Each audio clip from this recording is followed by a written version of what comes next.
Good morning, girls. Our today's topic is microorganism यानी सूक्ष्म जीव। हमने अपने पिछले अध्याय में यानी संक्रमण में हमने विभिन्न प्रकार के संक्रमण के बारे में, उनके मोड्स के बारे में कि किस माध्यम से वो फैल सकते हैं, जिसमें हमने मानवीय स्रोत, निर्जीव स्रोत, पराश्रयी जीव आदि के बारे में हमने पढ़ा था। साथ ही हमने संक्रामक रोगों के स्तर के बारे में भी पढ़ा था। तो ये सारे जो स्रोत हैं उन्हीं में एक और है सूक्ष्म जीव। तो विभिन्न प्रकार के रोगाणुओं के अलावा हम सूक्ष्म जीवों के द्वारा भी इन बीमारियों को, रोगों को पाते हैं। तो जहाँ तक हम जब सूक्ष्म जीव की बात करते हैं तो वातावरण में विभिन्न प्रकार के सूक्ष्म जीव विद्यमान रहते हैं और ये जो रोगाणु हैं ये स्वस्थ मनुष्य के शरीर में प्रवेश करके उन्हें विभिन्न प्रकार के रोगों से ग्रसित कर देते हैं और रोग को फैलाने का कार्य करते हैं। जो सूक्ष्म जीव हैं उनको हम मुख्यतः 4 प्रकारों में बांट सकते हैं। सबसे पहला है बैक्टीरिया, दूसरा है वायरस, तीसरा है प्रोटोजोआ और चौथा है फफूंदी, यीस्ट और मोल्ड। ये सारे एक ही कैटेगरी में हैं, फफूंदी, यीस्ट और मोल्ड। और वायरस, सबसे पहले हम बात करेंगे वायरस की। तो वायरस अभी जो सबसे ज़्यादा आप देख रहे हैं, जो अभी हम जिस बीमारी से ग्रसित है पिछले 8-9 महीनों से, वो है कोरोना। और हम सब जानते हैं कि ये वायरस जनित रोग है और इसके बारे में अलग अलग तरह की खोज रोज हो रही है। अभी तक हम निश्चित रूप से नहीं कह पाए हैं कि ये क्या है, लेकिन हम ये जानते हैं कि ये वायरस जनित रोग है जो कि कोविड-19 नामक सूक्ष्म जीव से फैल रहा है। यानी कोरोना के जो सूक्ष्म जीव हैं वो इस रोग को फैलाने में सहायक है। और ये भी हमने सुना है कि ये प्रोटीन से निर्मित एक निर्जीव कण है। तो हम थोड़ा सा डिटेल में यहाँ पर आज बात करेंगे वायरस की कि व्हाट इज वायरस। तो वायरस अत्यंत ही सूक्ष्म जीव होते हैं जिन्हें हम सिर्फ अल्ट्रा माइक्रोस्कोप यानी सूक्ष्मदर्शी यंत्र से देख सकते हैं। ये वायरस पराश्रयी प्रकृति के होते हैं और विभिन्न प्रकार के रोगों को फैलाने का कार्य करते हैं। इनको यदि हम फिल्टर पेपर से फिल्ट्रेशन करें तो ये उससे निस्पंदित हो जाते हैं।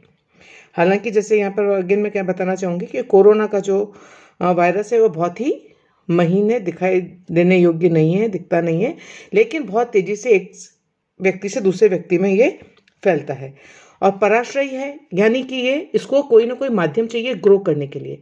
तो जब ये मानव शरीर में प्रवेश करता है, मानव के श्वसन तंत्र में प्रवेश करता है, तो वहाँ पर ये मल्टीप्लाई होना शुरू कर देता है और इसीलिए हम सब प्रयासरत हैं कि इसकी चेन को हम तोड़ दें, इसको हम कोई भी नया शरीर नहीं दें जहाँ पर ये अपना आश्रय ले सके। और उसी के लिए हम विभिन्न जो उपाय आज अपना रहे हैं, चाहे वो मास्क लगाना हो, चाहे सोशल डिस्टेंसिंग हो, चाहे बार बार हाथ को धोना है, तो हम इस वायरस को खत्म करना चाहते हैं। तो ये वायरस है और वायरस जो है ये न्यूक्लिक एसिड का बना होता है और प्रोटीन युक्त कोट से घिरा रहता है, यानी इसके चारों तरफ प्रोटीन की लेयर होती है और इसे कैप्सिड कहते हैं। जैसे कैप्सूल होता है वैसे इसको कैप्सिड कहते हैं। ये संपूर्ण संरचना एक बाह्य आवरण जो कि लिपिड का बना होता है, एनवलप कहलाता है, से घिरा रहता है। यानी सबसे बाहर जो एनवलप है वो लिपिड का, उसके अंदर जो एक कैप्सूल है वो है प्रोटीन की, उसके अंदर है न्यूक्लिक अम्ल। ये एक वायरस की सिंपल साधारण रचना है। न्यूक्लिक अम्ल के आधार पर वायरस को 2 वर्गों में विभाजित कर सकते हैं। पहला है आरएनए वायरस और दूसरा है डीएनए वायरस। एंटीरोवायरस, इन्फ्लुएंजा वायरस, खसरा, मम्स आदि रोग फैलाने वायरस आरएनए प्रकार के वायरस होते हैं, जबकि चेचक फैलाने वाले virus, herpes virus, adeno virus आदि डीएनए वायरस के उदाहरण हैं। राइट। दूसरा जो सूक्ष्म जीव है वो है बैक्टीरिया।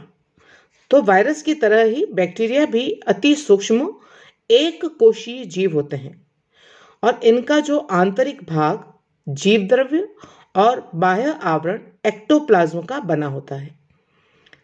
आकार में अगेन अति सूक्ष्म होते हैं, किंतु ये फिल्टर पेपर से निस्पंदित नहीं हो पाते। वायरस तो हो जाते हैं लेकिन बैक्टीरिया नहीं हो पाते।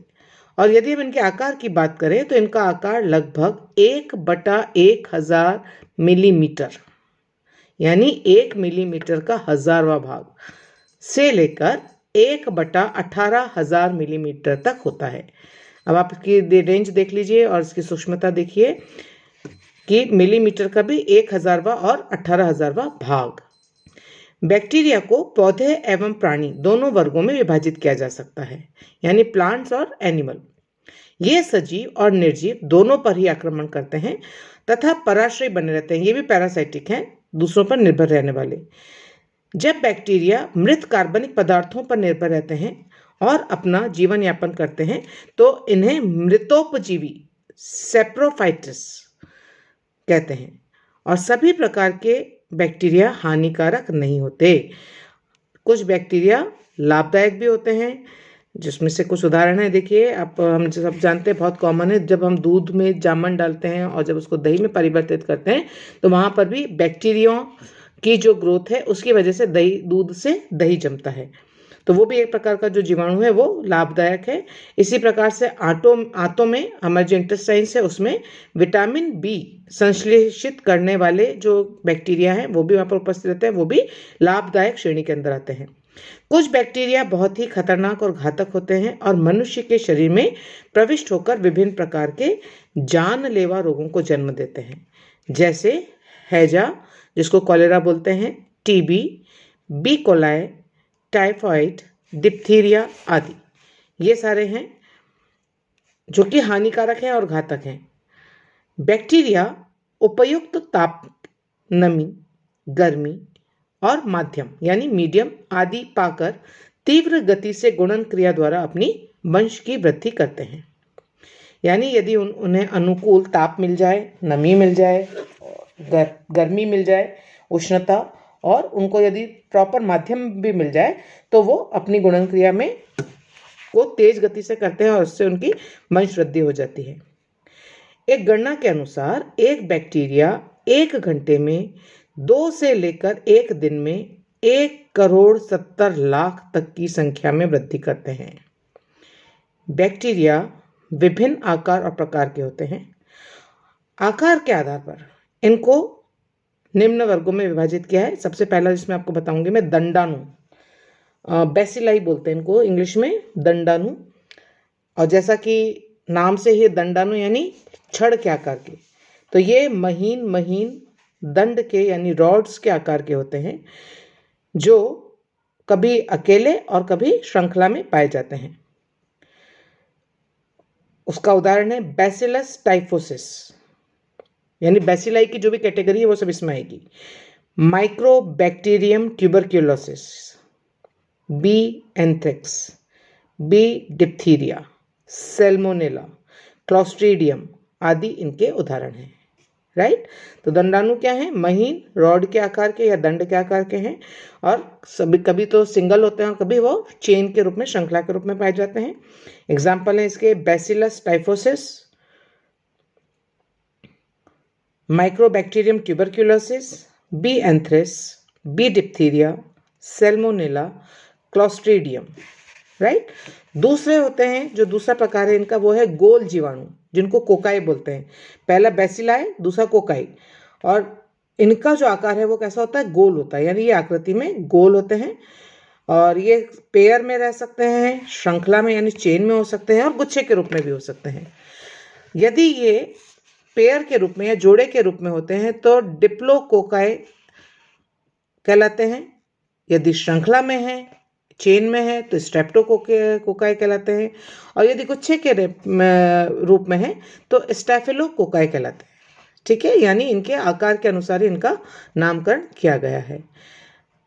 डिप्लो यानी 2, श्रृंखला है तो स्ट्रेप्टो, और गुच्छे के रूप में है तो स्टैफिलो। तीसरा जो इसका प्रकार है वो है सर्पिलाणु या विब्रियो, यानी अगेन शेप के अनुसार सर्पिल यानी सर्पिल आकार के, तो सर्पिलाणु इनको बोलते हैं स्पिरेला या विब्रियो।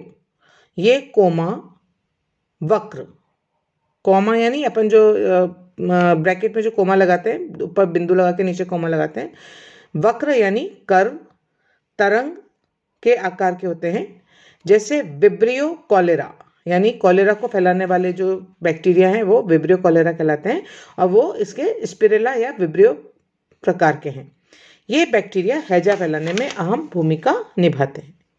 इसी प्रकार से होते हैं स्पाइरोकेट्स, ये मुड़े तुड़े आकार के होते हैं और इनमें एक लहर की सी गति होती है।